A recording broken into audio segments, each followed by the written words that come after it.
In a Denver coffee shop, a paralyzed woman was about to confront the family who abandoned her.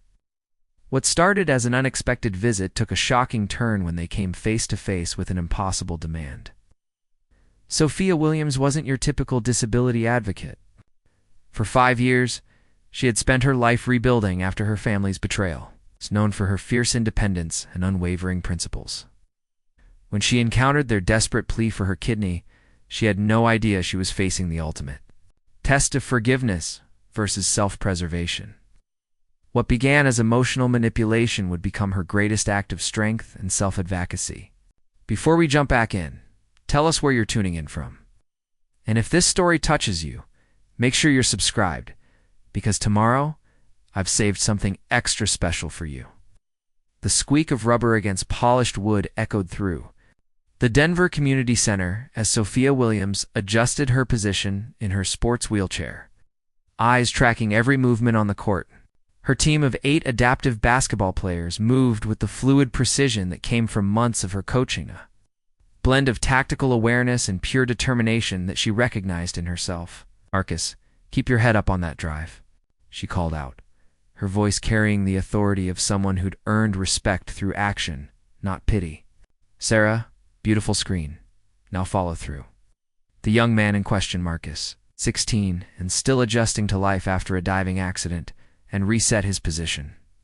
Sophia watched him find his rhythm again, remembering her own early days learning to navigate the world from this angle. The difference was, she'd had to figure it out alone. "Time," she called, raising her whistle. The players converged around her wheelchair, their faces flushed with exertion and focus. "Good work today. Regional tournament is in 3 weeks, and we're ready. But ready isn't enough, we want to dominate." A chorus of agreement rose from the group. These weren't charity cases or inspiration stories, though. The media loved to paint them that way. They were athletes, pure and simple. Sophia had made sure of that from day one. After the team dispersed to the locker rooms, she began her methodical equipment checker ritual that grounded her as much as it served a practical purpose. The center's director, Mrs. Chen, approached with her usual warm smile. "Sophia, do you have a minute? There's something I'd like to discuss." They moved to the administrative office, where Mrs. Chen settled behind her desk with the careful deliberation of someone preparing to deliver important news. "The Denver Disability Rights Coalition wants to recognize your advocacy work at next month's community meeting," Mrs. Chen began. "They're specifically citing your testimony to the City Council about accessibility compliance and your work with the Youth Mentorship Program." Sophia felt a familiar tightness in her chest, the same sensation that came whenever public recognition loomed. Not from false modesty, but from the complicated relationship she had with being seen as a symbol of anything she'd learned early. That visibility came with expectations she wasn't always ready to meet. "That's generous of them," she said carefully. "What exactly would that involve?" "A brief presentation, maybe 5 minutes. Nothing overwhelming they want to highlight. How advocacy can create real change." Mrs. Chen paused, studying Sophia's expression. "You know you don't have to accept, but I think it could be meaningful for the community to hear your story." Sophia's phone buzzed against her leg, a text from Jake about dinner plans. The notification served as a reminder of the life she'd built, the relationships that sustained her. Now, 5 years ago, the idea of public speaking would have triggered panic attacks. Now, it was just another challenge to navigate.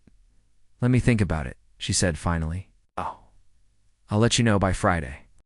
The drive home took her through downtown Denver. Past the hospital where she'd spent 8 months rebuilding her life from the ground up.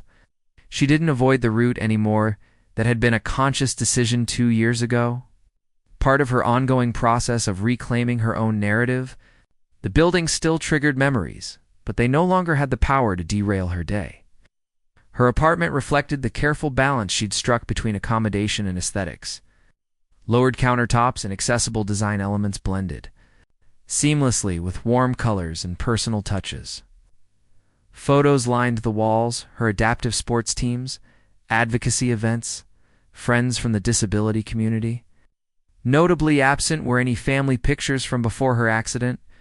Jake arrived precisely at 7, carrying takeout from their favorite Thai restaurant and wearing the easy smile that had first caught her attention at the Adaptive Sports Center. At 30, he moved with the confident efficiency of someone who'd long since integrated his prosthetic leg into his identity rather than being defined by it. "How'd practice go?" he asked, settling onto the couch beside her wheelchair. "Good, tournament prep is coming along." She transferred to the couch, a movement so practiced it required no conscious thought. "Mrs. Chen wants me to speak at some advocacy event."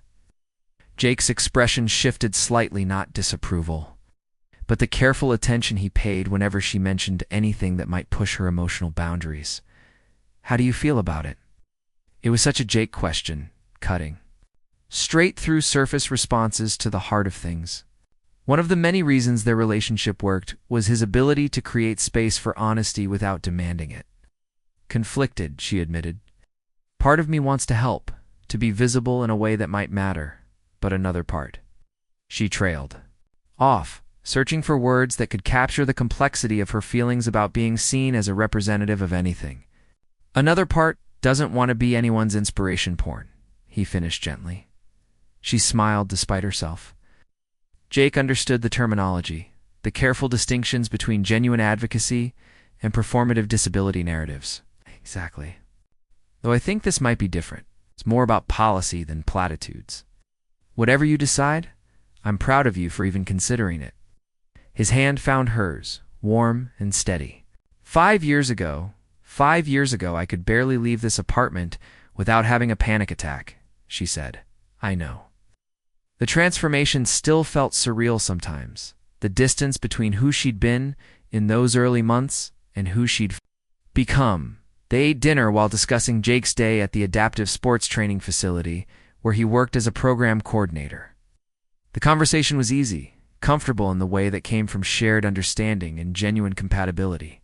But as the evening progressed, Sophia noticed Jake's careful observations, the way he watched her when she talked about the speaking engagement, the slight tension in his shoulders when she mentioned anything related to visibility or public exposure. "What is it?" she asked finally. Jake set down his fork, considering his words. "You've built something incredible here, Soph. Your coaching, your advocacy work, the life you've created. Sometimes I worry about what happens when the outside world wants to pull you back into places you've worked so hard to move beyond." The observation was astute and uncomfortable in equal measure. Jake had witnessed her journey from the early days of their friendship through to whatever this was becoming between them. He'd seen her during the worst of her family-related triggers, the careful process of building boundaries that protected her hard-won peace. "You think accepting this recognition would be moving backward?" "I think you're the only one who can answer that," he said. "But I also think you're allowed to protect what you've built here. You don't owe anyone your story just because they think it might inspire someone else." Later, after Jake had gone home with promises to call tomorrow, Sophia sat in her kitchen, reviewing notes for tomorrow's practice session. The routine paperwork had become a form of meditation, a way to center herself after emotionally complex days. Her phone rang, displaying an unknown Colorado number. For a moment, she considered answering old habits from her pre-screening days. But 5 years of carefully curated boundaries had taught her the value of protecting her space. She let it go to voicemail. Maya arrived unannounced 20 minutes later. Using the key Sophia had given her 3 years ago during a particularly difficult anniversary period, Maya Rodriguez moved through the world with the fierce independence of someone who'd never known life without adaptive equipment. Her spina bifida as much a part of her identity as her sharp wit or her passion for disability rights. Emergency. "Ice cream delivery," Maya announced, brandishing a pint of Ben & Jerry's. "Plus, I could tell from your text earlier that you're overthinking something." Sophia transferred back to her wheelchair to join Maya in the kitchen. "How could you possibly tell that from practice went well, thinking about dinner?" "Because you use proper punctuation when you're stressed. Normal people text practice good dinner maybe. You text like you're writing a formal letter when your brain is spinning." It was disturbingly accurate, the kind of observation that came from years of genuine friendship. Maya had been the first person Sophia met during her rehabilitation, who talked to her like a person rather than a tragedy.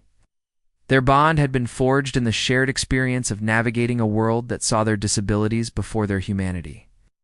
"Mrs. Chen wants me to speak at an advocacy event," Sophia said.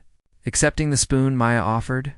"About damn time," Maya said without hesitation. "You've been hiding your light under a bushel for years. Your story could help people. Jake's worried it might be too much exposure." Maya's expression shifted, taking on the protective edge. That appeared whenever she sensed someone might be limiting Sophia's choices. "Jake's a good guy, but he doesn't get to decide what's too much for you. You do?" They ate ice cream directly from the container, a tradition that dated back to Maya's first visit to this apartment.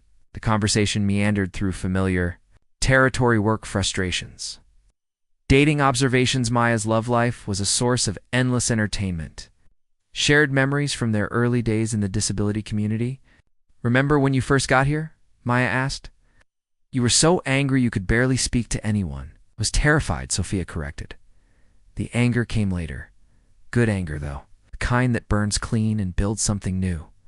Maya's expression grew serious. "You took all that pain and turned it into purpose."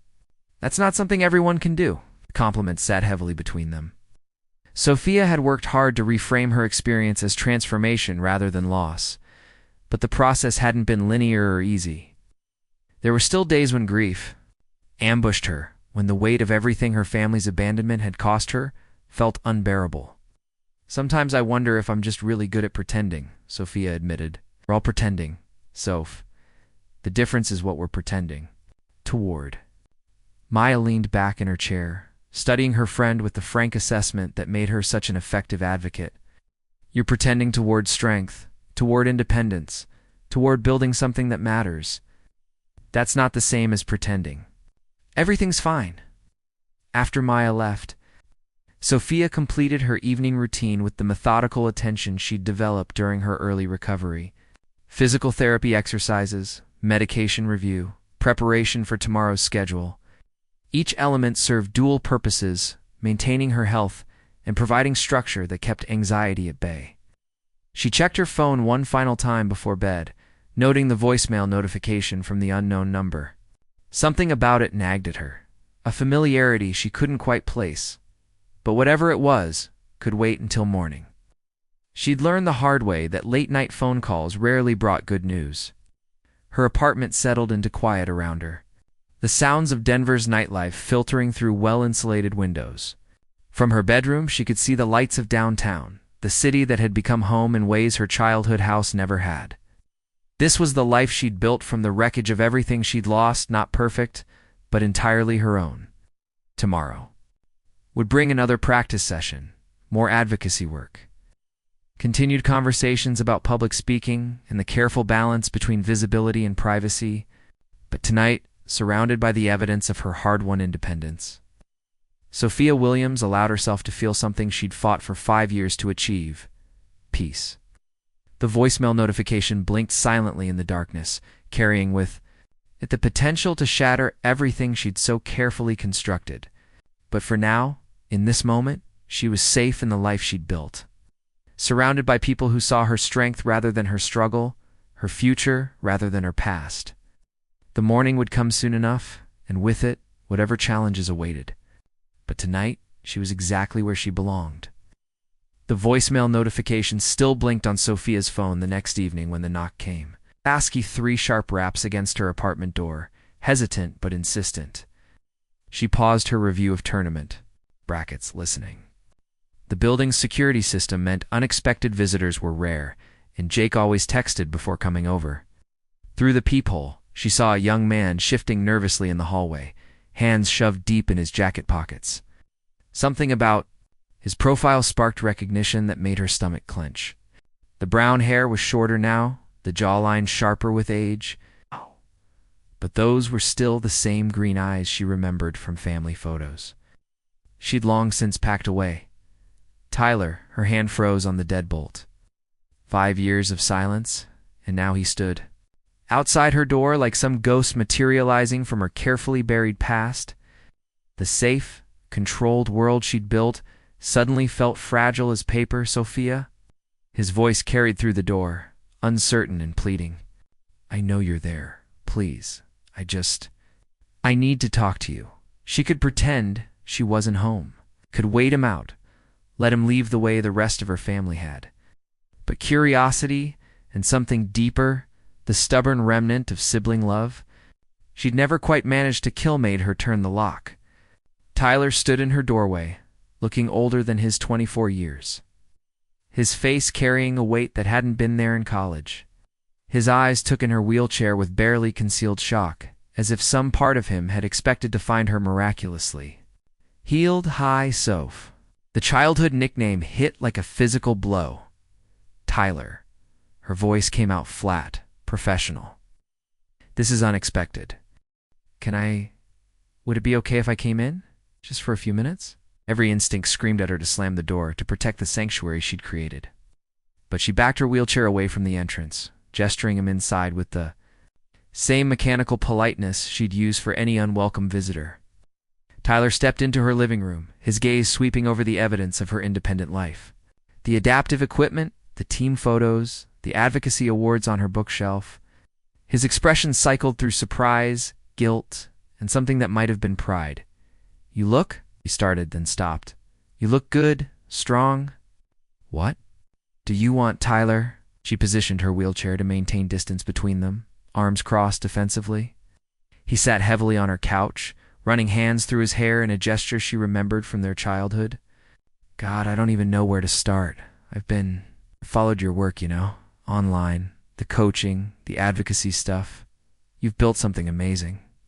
The revelation sent an uncomfortable jolt through her chest. You've been watching? Me. Not watching, exactly. Just checking in, making sure you were okay. His voice carried 5 years of accumulated guilt.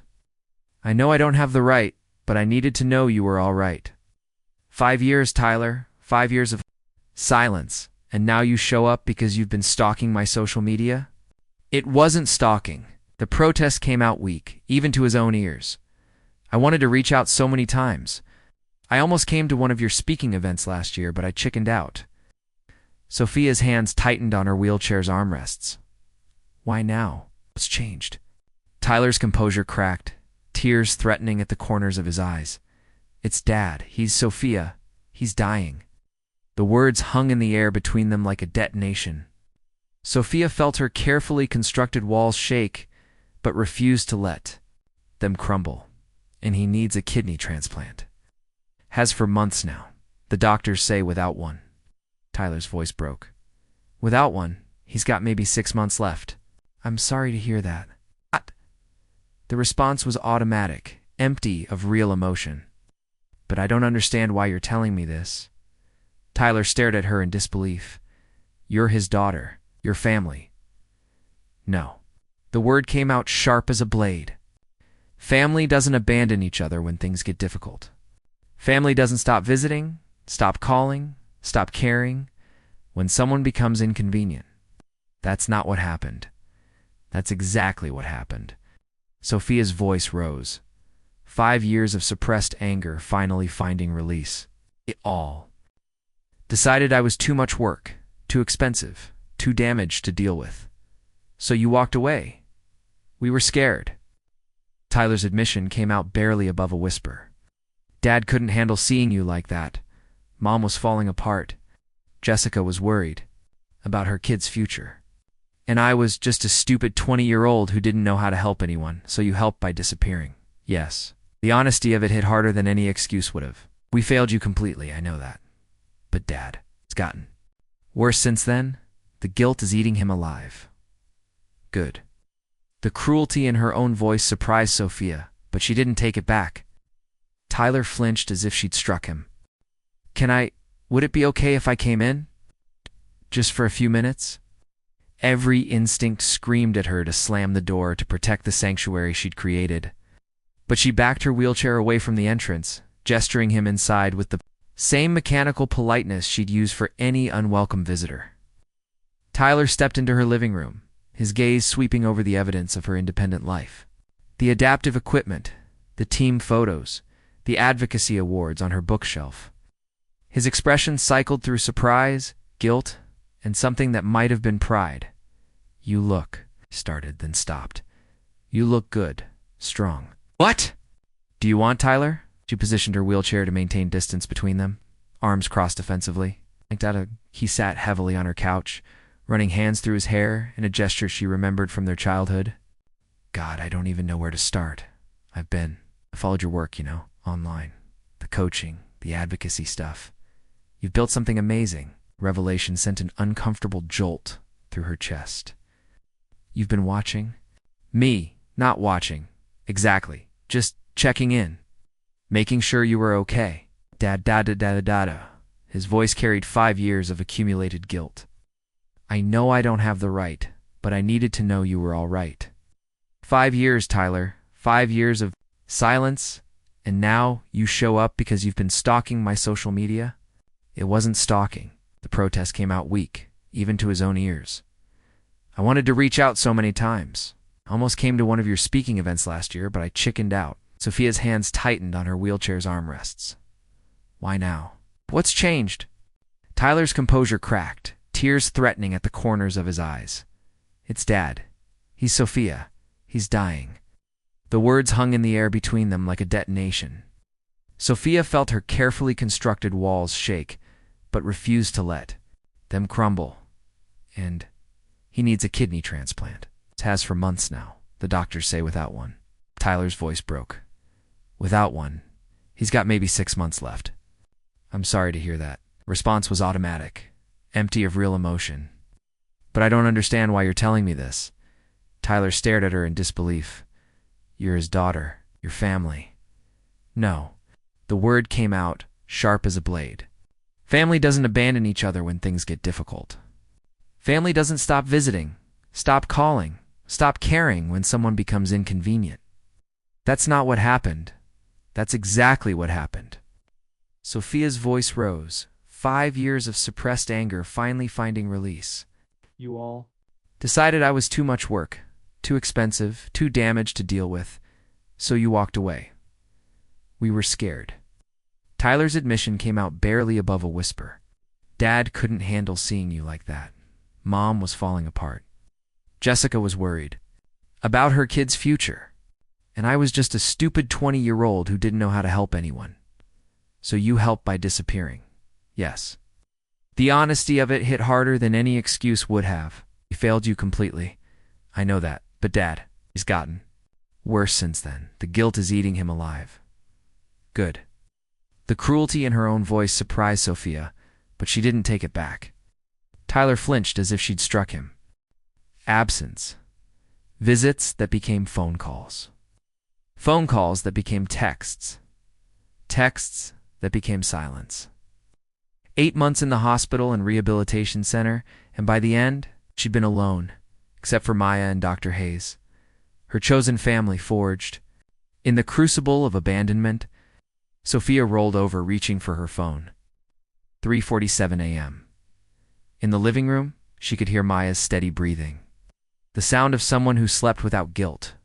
Maya had been born into her disability, never experienced the before and after that haunted Sophia's dreams. She'd grown up understanding that family was something you built, not something you inherited. The apartment felt different with Tyler's presence still lingering in it, like he'd brought ghosts with him. Spirits of the family she'd once believed loved her unconditionally. The life before, when she'd been whole in their eyes. Her laptop sat on the nightstand, and before she could stop herself, she was opening it, typing her father's name into the search bar. The results made her stomach clench. An obituary for a coworker mentioned Bob Williams' recent health struggles. A GoFundMe page set up by Jessica, asking for donations for a beloved father's medical expenses. Beloved. The word burned. Beloved. By whom? Not by the daughter he'd erased from his life. She found herself scrolling through Tyler's LinkedIn profile, studying this stranger who carried her brother's face. He was a junior associate at a Denver law firm, graduated from CU Boulder. His profile mentioned volunteer work with veterans organizations, pro bono cases for underserved communities. The kind of person their father would be proud of. Maya appeared in the doorway, rubbing sleep from her eyes. Couldn't sleep either? Did I wake you? No, bad dreams. Maya navigated her wheelchair into the room, settling beside Sophia's bed. Want to talk about it? Sophia closed the laptop, suddenly ashamed of her late-night stalking. I keep thinking about what he said, about Dad feeling guilty. Good, he should feel guilty. That's what I said. But now? Sophia struggled to find words for the complexity of her emotions. I've spent 5 years building a life without them, proving I didn't need their approval or support. And now Tyler shows up and suddenly I'm right back to being that scared girl in the hospital bed, wondering why her family stopped loving her. Maya's expression softened. They didn't stop loving you, Soph. They just loved their comfort more. Preparing and narrating this story took us a lot of time. So if you are enjoying it, subscribe to our channel. It means a lot to us. I'm back. To the story? Is that supposed to make me feel better? It's supposed to help you understand that their failure was about them, not you. Maya reached over, taking Sophia's hand. You were never the problem. Your disability was never the problem. Their inability to handle reality was the problem. The words should have been comforting, but they only highlighted the impossible situation Tyler had dropped in her lap. Save the man who abandoned her, or let him die knowing she could have prevented it. Dr. Hayes is coming by this morning, Maya said. I called her last night after Tyler left. She wants to talk. Sophia wasn't surprised. Dr. Hayes had been more than her physician during those dark months. She'd been the surrogate mother figure who'd filled the void Sophia's real mother had left behind. If anyone understood the complexity of this situation, it would be her.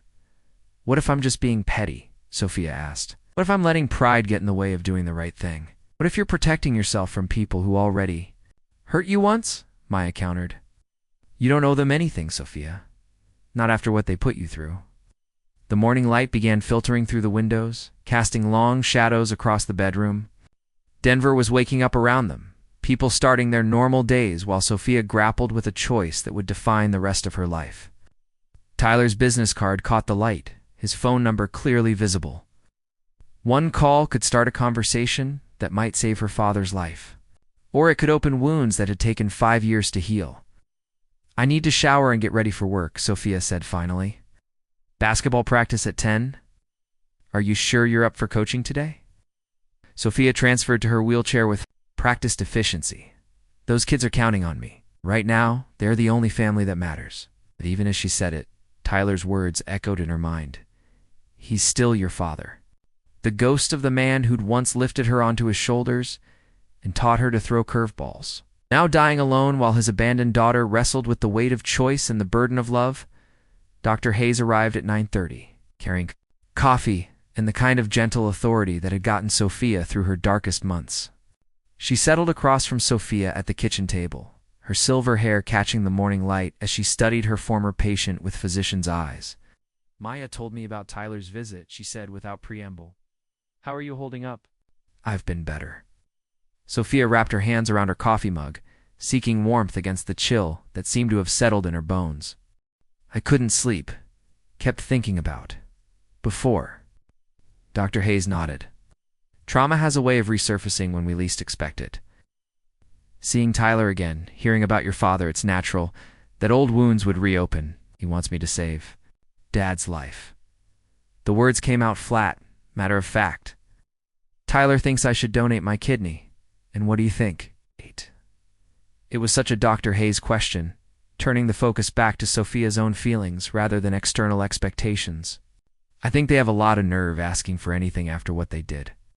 That's understandable. Dr. Hayes sipped her coffee, waiting. But I also think about the Hippocratic Oath. First, do no harm. If I have the power to save someone's life and I choose not to, Sophia's voice trailed off. You're not a practicing physician, Sophia. You don't have to follow medical ethics in your personal life, don't I? The question burst out with more force than Sophia intended. I've spent 5 years building my identity around helping people. Coaching, advocacy, community work. What does it say about me if I let my own father die out of spite? Dr. Hayes leaned forward, her expression serious. What does it say about them that they abandoned you when you needed help, then came asking for yours when they needed something? The observation hit like a physical blow. Sophia had been so focused on her own moral compass that she'd barely considered the audacity of her family's request. Tell me about kidney donation, Sophia said. Medically, I mean, what would it involve? Dr. Hayes shifted into professional mode. The surgery itself is relatively routine laparoscope nephrectomy. He'll be in the hospital for 2 to 3 days, full recovery in about 6 weeks. Long-term risks are minimal for healthy donors. And I'm healthy enough? Based on your last physical? Yes. You'd need extensive testing, first blood work, imaging, psychological evaluation. The transplant team is very thorough about donor screening. Sophia absorbed this information, part of her mind already calculating logistics. What about compatibility? Without testing, I can't be certain, but blood relatives often make good matches. Dr. Hayes paused. Sophia, I need to ask you something difficult.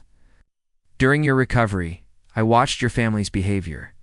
I remember Bob's visits becoming shorter, less frequent. I remember the day he stopped coming altogether. The memory hit Sophia like ice water. Her father's last visit, awkward and painful, both of them knowing it was goodbye, even though neither said. The words, "He couldn't look at me," Sophia whispered. By the end, he'd stand in the doorway and talk about the weather, like I was a stranger, I remember. And I remember how that affected you. Dr. Hayes' voice carried carefully controlled anger. You spiraled into depression, started refusing physical therapy. We almost lost you to despair. Maya pulled me out of it. Maya helped, but ultimately you chose to fight. You chose to build a new life. Dr. Hayes reached across the table, covering Sophia's hand with her own. That choice matters. Your healing matters. And you're under no obligation to sacrifice either for people who failed you. Sophia's phone buzzed. A text from Jake. How are you doing? Thinking about you. She showed Dr. Hayes the message. Jake's worried this will set me back. The dealing with my family will undo my progress. What do you think? Before Sophia could answer, her phone rang. Tyler's number appeared on the screen, and she felt her pulse quicken. I should probably... Take this, she said. Sophia. Tyler's voice carried barely controlled desperation. Thank God. I wasn't sure you'd answer. What do you want, Tyler? I wanted to apologize for yesterday. I handled it badly. I also wanted you to know Dad's condition is deteriorating faster than expected. The doctors moved him up on the transplant list. But what? But they don't think a donor organ will become available in time. His kidneys are failing rapidly. Tyler's voice cracked. Sophia, I know we don't deserve anything from you, but he's scared. Really scared. He keeps asking about you. The revelation stunned her. He asks about me all the time. He has your newspaper clipping from the Advocacy Award, carries it in his wallet. Tyler's words came faster now, desperate to maintain the connection. He's proud of you, Soph. He just doesn't know how to say it. Sophia felt tears threatening, her carefully constructed walls beginning to crumble. Like if he's so proud, why didn't he call himself? Because he's ashamed. Because he knows what he did was unforgivable. Tyler's voice dropped to a whisper. Because he thinks you hate him? I do hate him. The words came out automatically, but they felt hollow now. No, you don't. You hate what he did. There's a difference. Sophia looked at Dr. Hayes, who was watching with professional concern and personal worry. Tyler, I need time to think. This isn't a decision I can make in a day. The doctors say weeks, not months. Tyler said quietly, I'm not trying to pressure you, but you are pressuring me. Sophia's anger flared. You're all pressuring me. It's just like before when you made your choice to abandon me. Now you want me to make the choice to save him. You're right, I'm sorry. Tyler sounded defeated. I love him, Soph. Despite everything, he's still our dad. After Tyler hung up, Sophia sat in silence with Dr. Hayes, the weight of impossible choices pressing down on her. Would you do? Sophia asked finally. Dr. Hayes smiled sadly. I can't answer that. But I can tell you this, whatever you decide, make sure it's a choice you can live with. Not one that serves their needs or eases their guilt, but one that honors the person you've become. Sophia nodded, understanding that the real question wasn't whether she could save her father's life. The question was whether she could save herself in the process. The morning sun streamed through her kitchen windows, illuminating the space where she'd rebuilt her life from nothing. Whatever choice she made would happen here, in this sanctuary she'd created, surrounded by the chosen family who'd never abandoned, The weight of that choice settled on her shoulders like a familiar burden, heavy, but not unbearable. She'd carried heavier loads before. 3 days after Tyler's phone call, Jessica arrived at the Denver Community Center like a storm front.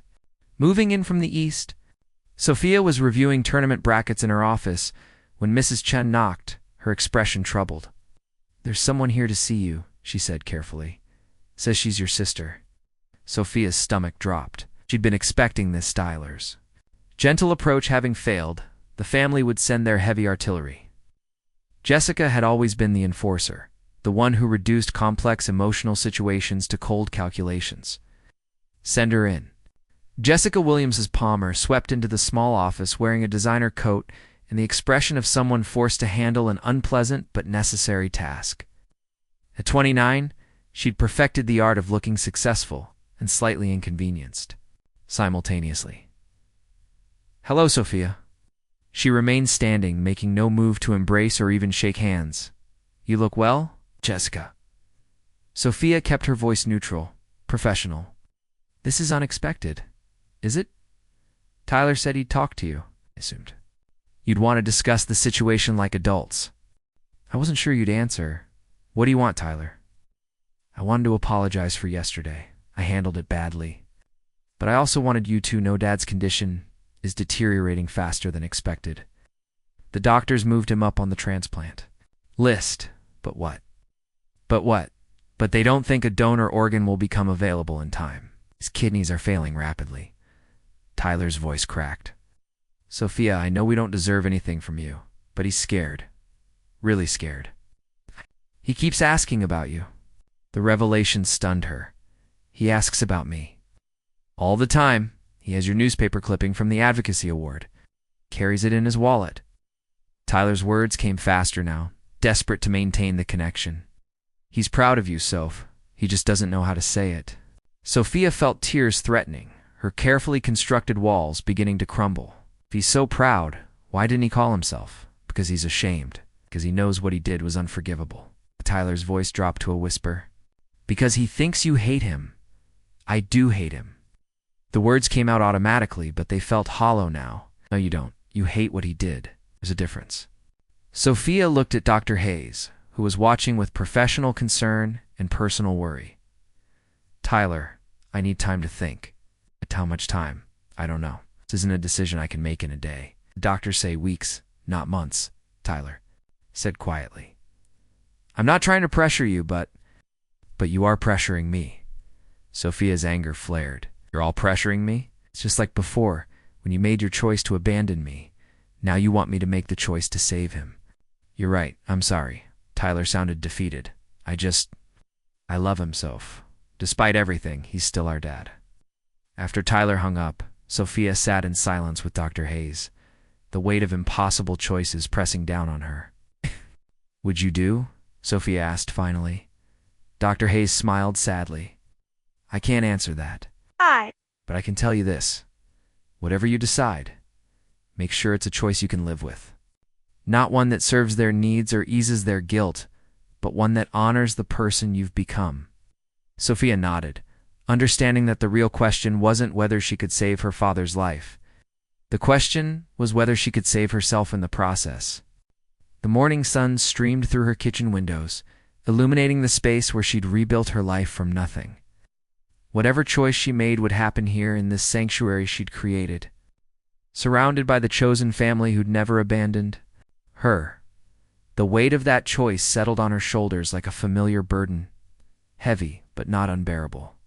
She'd carried heavier loads before. 3 days after Tyler's phone call, Jessica arrived at the Denver Community Center like a storm front. Moving in from the east, Sophia was reviewing tournament brackets in her office when Mrs. Chen knocked, her expression troubled. "There's someone here to see you," she said carefully. "Says she's your sister." Sophia's stomach dropped. She'd been expecting this. Tyler's gentle approach having failed, the family would send their heavy artillery. Jessica had always been the enforcer, the one who reduced complex emotional situations to cold calculations. Jessica Williams Palmer swept into the small office, wearing a designer coat and the expression of someone forced to handle an unpleasant but necessary task. At 29, She'd perfected the art of looking successful and slightly inconvenienced simultaneously. "Hello, Sophia." She remained standing, making no move to embrace or even shake hands. "You look well." "Yes." Sophia kept her voice neutral, professional. "This is unexpected, is it? Tyler said he talked to you." "I assumed. You'd want to discuss the situation like adults." "She's endured your family's rejection for 5 years," Maya shot back. "She can survive this." Jessica grabbed her coat, her motions sharp and irritated. "Tyler said you'd grown bitter. I guess he was right. I've grown." "Realistic," Sophia replied, her voice steady now, bolstered by Maya's presence. "I've learned that family is what you build, not what you're born into." Jessica hesitated at the door. "Fine, just remember when Dad dies that you chose resentment over compassion." She paused. "He still carries that clipping about your advocacy award in his wallet. Still tells people about his daughter, the coach, even now." The words landed like a calculated blow. Jessica knew it too. She left without another word, her heels echoing down the hallway like a countdown. Maya was at Sophia's side in an instant. "You okay?" "No," Sophia admitted, her voice trembling. "But I will be. She's wrong, about all of it." "Is she?" Sophia looked to Maya, searching for clarity in her friend's unwavering loyalty. "What if this really is just payback, pretending to be self-protection?" "Then maybe that's what they deserve," Maya said without hesitation. "It made their decision 5 years ago. Now it's your turn." Outside the office window? Sophia could see her basketball team warming up kids who'd been dismissed by others, proving themselves one practice at a time. Kids who understood that family was defined by who showed up when it mattered. Jessica's parting shot echoed in Sophia's thoughts. "He carries your advocacy award clipping." A final attempt to pull at the heartstrings of a daughter who had once needed her father's approval. But that daughter no longer existed. She had been replaced by someone stronger. Someone who knew that love without support was just empty words and that wasn't enough to build a future on. The choice before her hadn't changed. But now, for the first time since Tyler's visit, Sophia understood something vital. The decision would be hers, alone in her terms, free of anyone else's expectations or guilt. And that was enough. The coffee shop on 16th Street Mall bustled with the usual Monday energy. When Sophia arrived at 10 a.m. sharp, she'd chosen the spot carefully neutral. Public, accessible, place where her family's dysfunction would be constrained by social decorum. Tyler was already waiting, their parents beside him at a corner table. Sophia's breath hitched at the sight, her first glimpse of them in 5 years. Her father looked shrunken somehow, illness having withered his once sturdy frame. His stubble was unkempt, hands trembling as he held his coffee. Her mother looked worn down by stress, deep lines aging her beyond her years. Tyler stood as Sophia approached. All right. But their parents remained seated, unsure how to greet the daughter they had abandoned. "Thanks for coming," Tyler said softly. Sophia parked her wheelchair. Across from them, the table serving as a necessary barrier. "Let's get to it." Carol spoke first, voice barely audible. "Sophie, you look wonderful." The nickname felt wrong, too familiar from someone who had given up that right. "It's Sophia now, of course." "I'm sorry," Carol wrung her hands. "Been following your work, the coaching, the advocacy. We're so proud, don't." Sophia's voice sliced through the attempt. "You don't get to pretend you've been part of my life. Pride from a distance means nothing." Bob cleared his throat, rough and strained. "She's right, though. You've done well. Really made something of yourself." The phrasing struck a nerve. "Made something of myself? It's compared to what being the wreck you left behind?" "That's not what I meant. It's exactly what you meant," Sophia said, her voice rising. Yes. "You stopped seeing me as your daughter the minute I lost the ability to walk. We were scared," Carol said through tears. "We didn't know what to do. The doctor said you might never." "Never what?" "Walk. Be normal." Sophia let out a bitter laugh. "So you abandoned me? Decided I wasn't worth the trouble?" What? Bob's face reddened, a mix of shame and frustration. "It wasn't like that. The medical bills were crushing. Your mom was barely sleeping, barely eating. We were falling apart. So you fell apart separately, without me. You thought you'd be better off without us hovering, making things harder with our inability to cope? Carol's voice broke completely. We thought you needed space. To heal, I needed my family. The words came out raw. 5 years of suppressed pain, finally finding voice. I needed to know that being disabled didn't make me disposable. That I was still worth loving even if I was different. Tyler shifted uncomfortably, his guilt written across his face. We never stopped loving you, soft Sophia. Love without action is just sentiment. And sentiment doesn't visit you in the hospital. Sentiment doesn't call on your birthday. Sentiment doesn't show up when you're learning to live in a world that sees you as less than human. Sophia's voice grew stronger with each word. What you felt might have been love, but what you did was abandonment. Bob's hands trembled more visibly now. We made mistakes. Big ones. But I'm dying, Sophie. My kidneys are shutting down. Doctors say without a transplant. I know what the doctors say. Tyler made that clear. Then you understand why we're here. Why we need you need. Sophia interrupted. You need my kidney. You need me to risk surgery to save thee. Man who couldn't risk discomfort to visit me. Carol reached across the table, her hand stopping just short of Sophia's. Please. I know we failed you. I know we don't deserve anything from you. But he's still your father. No, he's not. The words fell like stones into silence. Father doesn't abandon his child when she's fighting for her life. A father doesn't teach his family that some people are worth less when they become inconvenient. Bob's composure finally cracked. I couldn't handle it, seeing you like that, knowing. I couldn't fix it, couldn't make it better. I'm a builder, Sophie. I fix things, and I couldn't fix you. I didn't need to be fixed, I needed to be loved. The silence stretched between them, thick with years of accumulated damage. Around them, the coffee shop continued its ordinary. Rhythm baristas calling orders, customers chatting about work and weather. Normal life proceeding while their fractured family sat in the wreckage of their choices. Tyler spoke into the silence. Dad's been carrying your newspaper clipping. It's the one about your advocacy award. He shows it to people at work, tells them. About his daughter, the coach. The daughter he hasn't spoken to in 5 years. The daughter he's too ashamed to face. Tyler's honesty was painful in its simplicity. He knows what he did was unforgivable. We all do.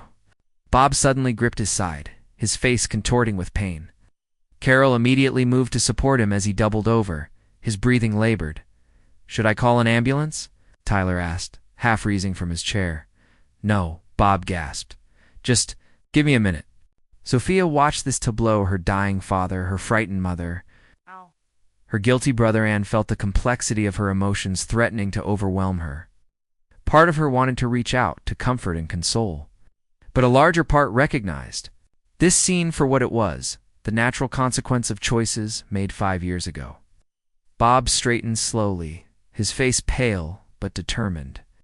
I know I have no right to ask anything of you, but if there's any part of you that remembers the father I used to be, before I became the coward who walked away. That father died 5 years ago, Sophia said quietly, along with the daughter who believed family meant forever. Began to wheel away from the table, then stopped. You want to know what the real tragedy is? I became someone you could actually be proud of. Someone who fights for people others write off. Someone who builds strength from brokenness. She met her father's eyes directly. I became who you taught me to be. Before you taught me I wasn't worth staying for. The meeting ended as it had. Begun with distance, with pain, with the weight of choices that couldn't be undone. As Sophia left the coffee shop, she carried with her the image of her father's stricken face and the knowledge that some wounds were too deep for apologies to heal. Maya's living room had been transformed into what she called a healing circle. Though the gathering looked more like a war council, Sophia arrived to find Jake already there, along with Dr. Hayes and 3 other friends from the disability community. The familiar faces provided comfort after the morning's emotional devastation. How did it go? Maya asked, without preamble, as Sophia transferred to the couch. About as well as you'd expect. Sophia accepted the cup of tea Jake offered, grateful for the warmth against her shaking hands. My father's dying. My mother's falling apart. Tyler's caught in the middle of a situation that should never have existed. Meaning, Dr. Hayes settled into the armchair across from her, Physician mode activated, meaning they want me to save the man who taught me I wasn't worth saving? Sophia's voice carried exhaustion that went bone deep. He had some kind of episode during our meeting, doubled over in pain, couldn't breathe properly. Jake's expression tightened. How did that make you feel? It was such a therapist question, but coming from Jake it felt genuine rather than clinical. Scared, angry, guilty. She paused, relieved that it wasn't my responsibility to fix it. That's a healthy response, said Marcus, one of Maya's friends from the Veterans Disability Group, recognizing that their medical crisis doesn't automatically become your emotional emergency. Dr. Hayes leaned forward. Sophia, I need to share something with you. Something I probably should have mentioned earlier. Her expression was troubled. I looked into your father's case, spoke with a colleague at Presbyterian St. Joseph. You what?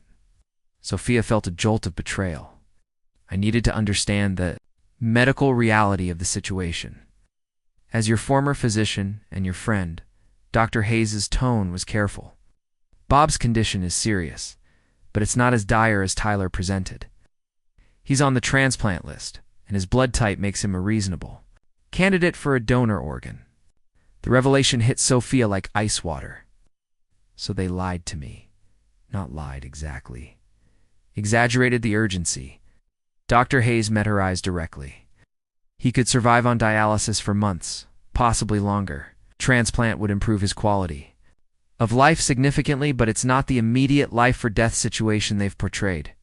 Maya's reaction was immediate and volcanic. Those manipulative bastards. They're using emotional blackmail to pressure you into major surgery. Ow.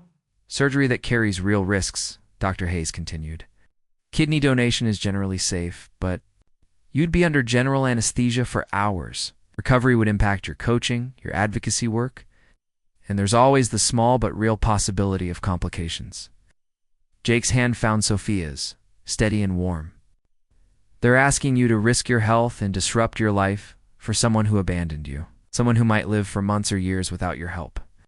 But he's still suffering, Sophia said, though the words felt hollow even to her. Dialysis is difficult, his quality of life. His quality of life is his responsibility, said Carmen, another friend from the community center. Just like your quality of life became your responsibility when he walked away. Dr. Hayes nodded agreement. In my professional opinion, you're under no medical obligation to donate. There are other options, compatible donors on the registry. Continued dialysis, experimental treatments. What there isn't, Maya added fiercely, is any obligation for you to sacrifice yourself for people who already sacrificed you. The group fell silent, letting the weight of that truth settle. Sophia looked around at these faces, people who'd shown up for her consistently, who'd celebrated her victories and supported her through setbacks. Her chosen family, forged through shared understanding and genuine care. Tell us about the meeting, Jake said gently. What did they say? Sophia recounted the conversation. From her mother's awkward attempts at reconciliation to her father's admission that he couldn't handle seeing her disabled. As she spoke, she watched the faces around her reflect her own emotions and gargle. The family's failures, pain at their casual cruelty, strength in the face of manipulation. He said he carries my advocacy award clipping in his wallet, she finished. Shows it to people at work. Tyler thinks that proves he's proud of me. Pride from a distance isn't love, Dr. Hayes observed. It's guilt management. Maya's response was more direct. He's proud of you now that you've succeeded despite him, not because of him. God. That's not fatherly pride. That's claiming credit for something he had no part in building. Jake squeezed her hand. What do you need right now? From us, I mean. The question caught Sophia off guard. After years of being told what she owed others, being asked what she needed, felt revolutionary. I need to know that saying no doesn't make me a bad person, she said quietly. I need to know that protecting myself isn't the same as being vindictive. You're not a bad person, Carmen said immediately. You're someone who learned to survive and thrive after being abandoned. It's not vindictive, that's heroic. Dr. Hayes added her professional perspective. In medical ethics, we have a principle called autonomy. You have the absolute right to make decisions about your own body, regardless of external pressure or emotional manipulation. Even if it means my father might die, even then. Dr. Hayes's voice was firm. Your father is facing the consequences of multiple choices, his lifestyle, his medical decisions, his treatment of his family. You're not responsible for managing those consequences. Maya leaned forward, her expression intense. So, 5 years ago you were broken and alone. Look at you now. You've built something beautiful from that pain. You don't know the people who broke you any pieces of what you've rebuilt. The words hit with the force of revelation. Sophia had spent so much energy questioning her own motives that she'd forgotten the most basic truth. She owed her abandoned family nothing. Chosen family everything. I think, she said slowly, I need to make a decision based on my own values, not their needs. Jake smiled, the expression warm with admiration. What do your values tell you? Sophia looked around the room at these people who'd shown her what family actually meant. They tell me that love requires presence, that support means showing up when it's difficult, that family is something you build through consistent care, not something you inherit through biology. The support in the room was palpable, a warmth that had nothing to do with temperature and everything to do with genuine connection. Whatever choice Sophia made would be made from a place of strength, surrounded by people who valued her for exactly who she was. For the first time since Tyler's visit, she felt truly ready to decide. Dawn broke over the Rocky Mountains as Sophia wheeled through Washington Park, a racing wheelchair cutting through the crisp morning air. The rhythm of her strokes matched the cadence of her thoughts, each push forward carrying her closer to clarity. She'd been circling the park for an hour, working through the weight of her choice. The conversation with her chosen family had crystallized something essential. She didn't owe her biological family anything, but she owed herself everything. The question wasn't what they deserved, was what she could live with. Her phone buzzed with a text from Tyler. Dad had a rough night. Mom's beside herself. Whatever you decide, I understand. The message carried none of Jessica's manipulation or her parents' desperation. It's just honest acknowledgement of their situation and respect for her autonomy.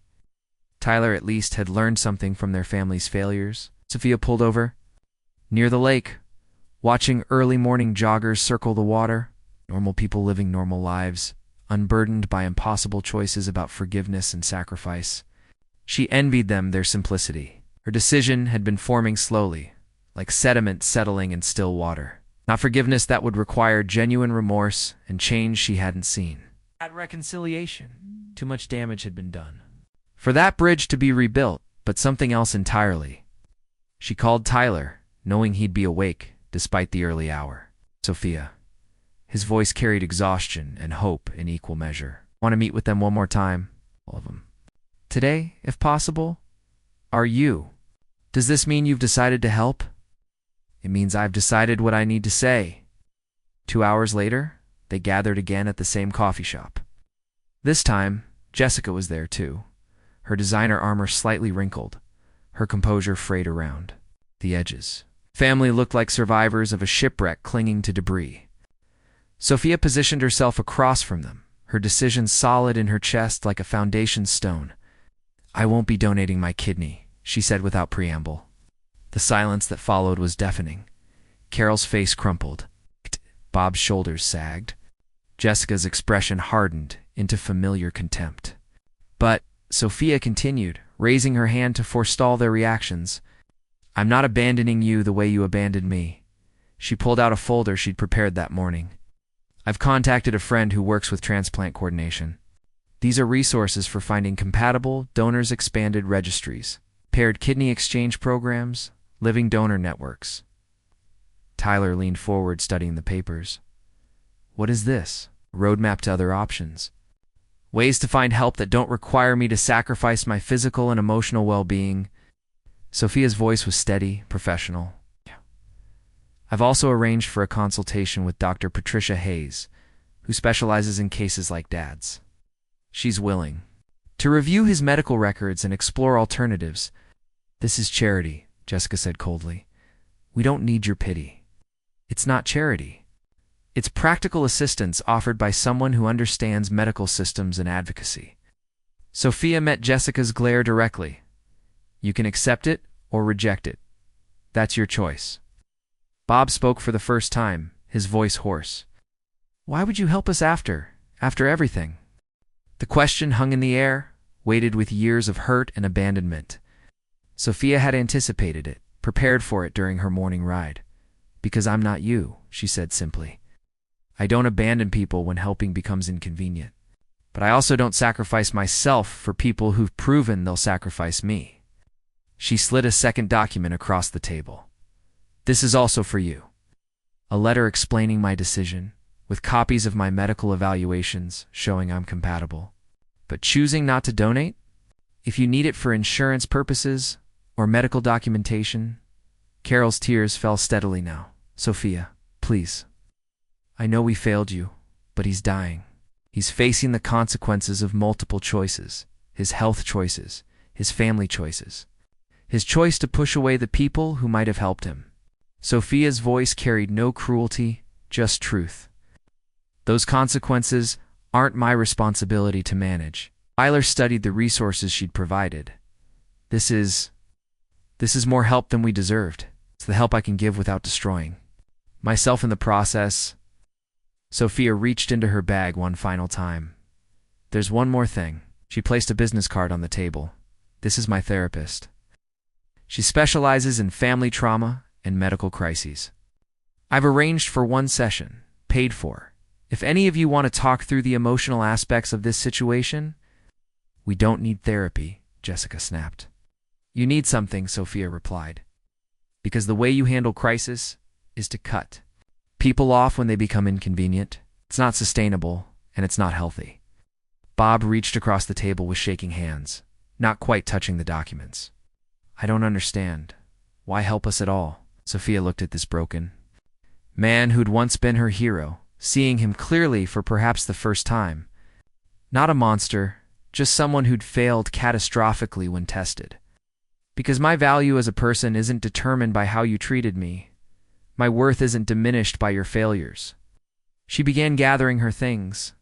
I've built a life based on helping people navigate systems that don't care about them. This is who I am, regardless of what family I came from. She paused at the edge of their table.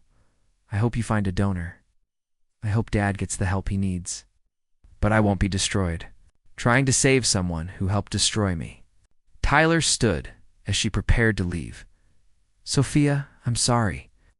For all of it, I know you are. That's why you get to keep my phone number.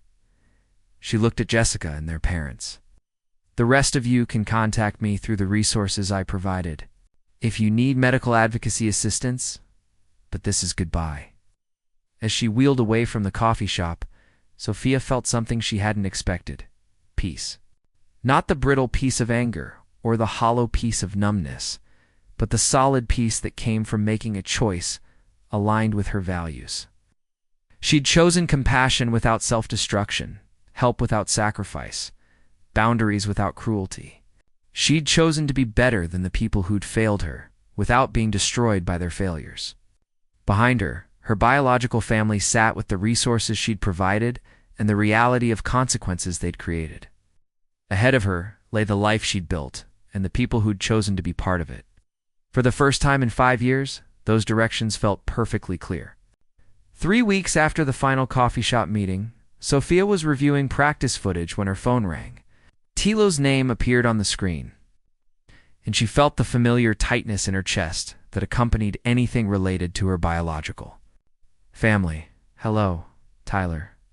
Sophia, I wanted to let you know, Dad got a kidney. Tyler's voice carried relief and exhaustion in equal measure. One of the programs you connected us with found a paired donor match. The surgery was yesterday. Sophia set down her tablet, processing this news. How is he? Good. Really good. The doctors say the kidney is functioning perfectly. You should have a full recovery. Tyler paused. The donor was a woman from Colorado Springs whose husband needed a kidney too. They were able to create a chain that helped for families. That's wonderful, Sophia meant it. Despite everything, the image of her father recovering brought genuine relief. Sophia, I need you to know the resources you gave us, the connections you made. That's what saved his life. Not just the medical referrals, but the therapist you recommended. Mom's been seeing her, working through the guilt and the fear. And Dad's dad. Still proud, still struggling with emotions, but he's alive. And that's partly because of you. Tyler's voice grew thick. I know you didn't owe us anything. The fact that you helped anyway. How's Jessica handling it? Tyler's laugh was rueful. Jessica's convinced herself that the outcome vindicates her approach. That pressure and guilt are valid tools because they worked. She doesn't understand that you helped us despite her behavior, not because of it. Sophia wasn't surprised. Jessica's worldview required her to be right, even when she was demonstrably wrong. Tyler, I'm glad Dad's okay.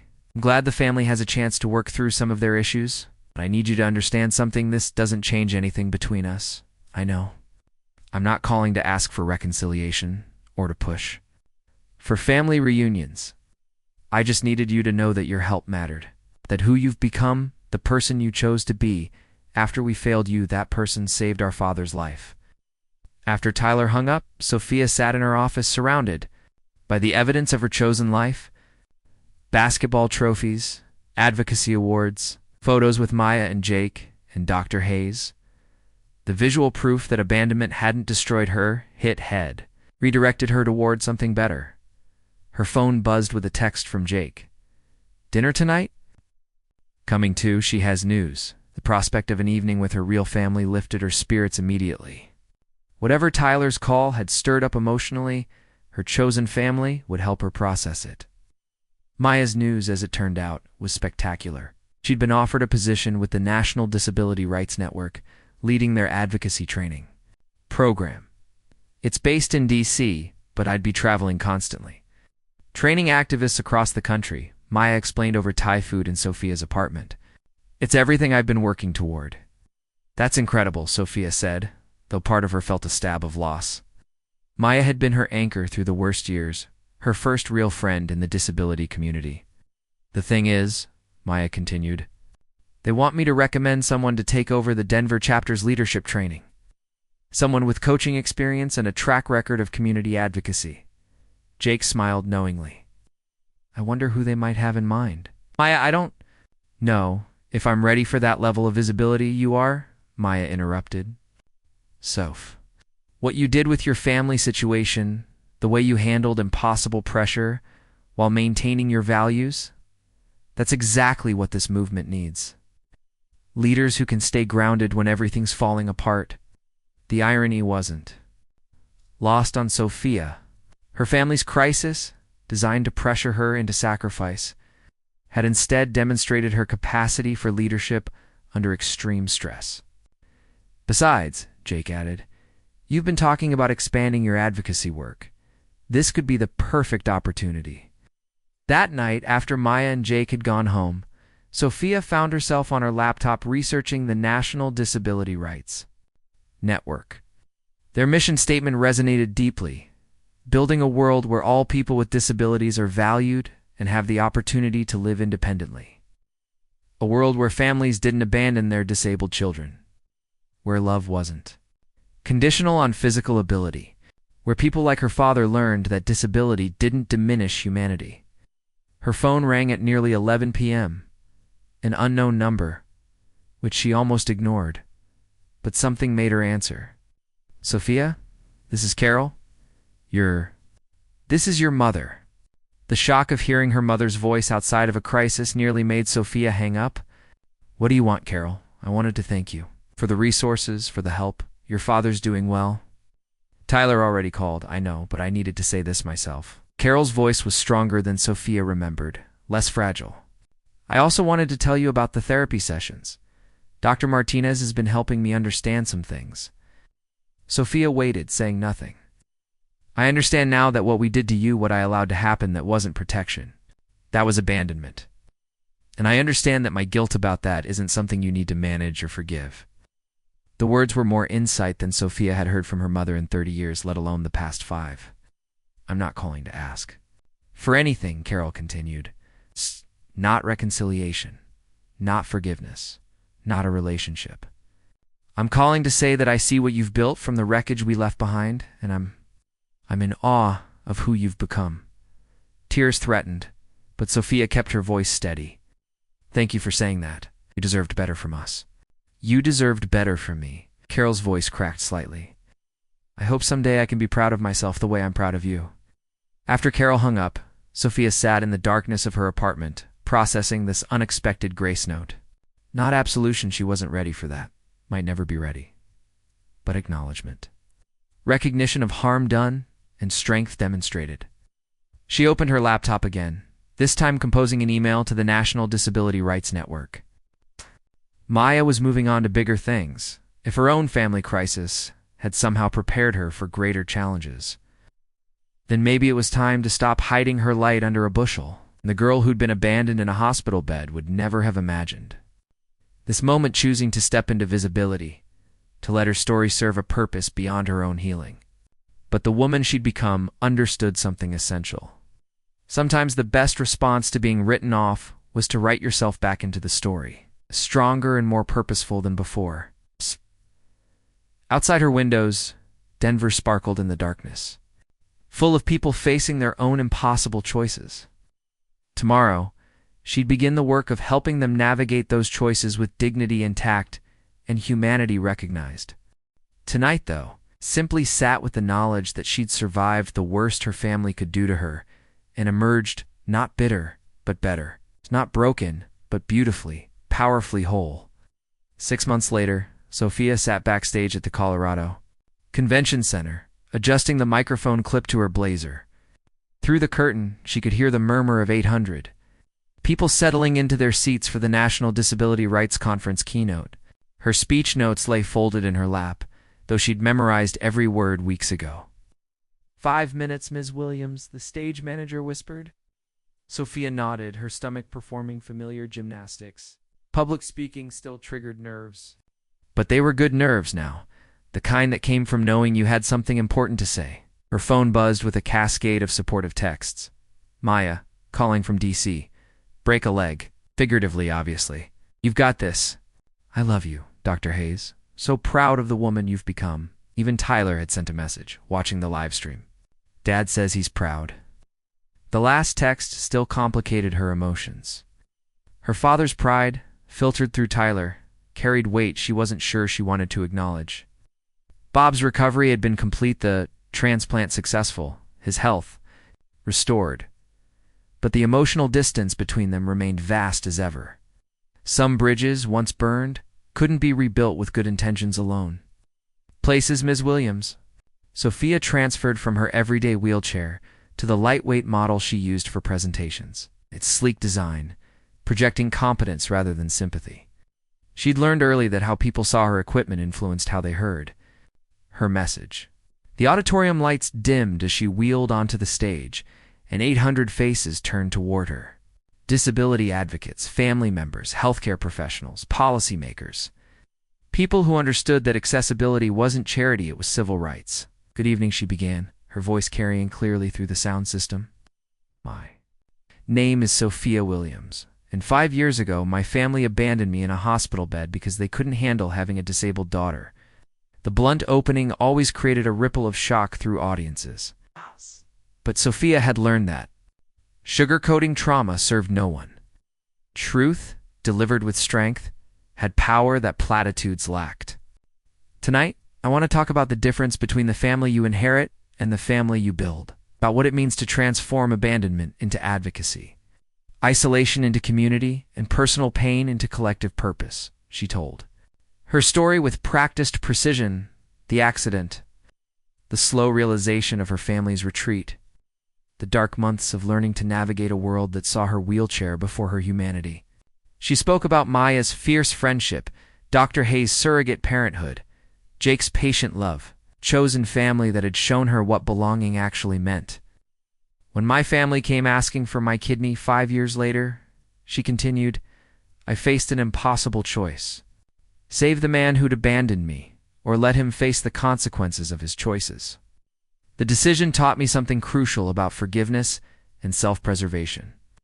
She described her middle path, refusing the organ donation while providing resources and support. The way compassion could exist without self-destruction, help without sacrifice. My father received a kidney through one of the programs I connected them with. He's alive and healthy today. But more importantly, I'm alive and healthy to not just physically, but emotionally. I learned that setting boundaries isn't selfish. It's necessary. The audience was completely silent now, hanging on every word. Sophia could see tears in faces throughout the auditorium, recognition of their own struggles reflected in her story. The disability community understands something the wider world often misses, that family isn't about biology. It's about showing up. It's about seeing someone's full humanity when others see only limitations. It's about staying present when staying becomes difficult. She gestured toward the audience. You are my family. Every advocate who fights for accessibility, every parent who demands inclusion, every disabled person who refuses to be written off, you are the family I chose. And who chose me back? Her voice grew stronger, more passionate. We build belonging not through blood, but through commitment. Not through obligation, but through love, freely given and constantly renewed. We prove every day that abandoned doesn't mean broken, that different doesn't mean less, that choosing yourself isn't selfish, it's survival. The applause began before she finished speaking, building to a standing ovation that lasted 5 full minutes. Sophia sat on the stage, overwhelmed by the response, watching 800 people celebrate not just her story, but their own resilience, their own refusal to be diminished by others' limitations. Backstage afterward, she was surrounded by well-wishers and advocates eager to share their own stories. Each conversation reinforced what she'd learned, that healing wasn't about reconciling with those who'd hurt you. It was about building something beautiful from the wreckage they'd left behind. Her phone rang as the crowd finally thinned. Jake's name appeared on the screen.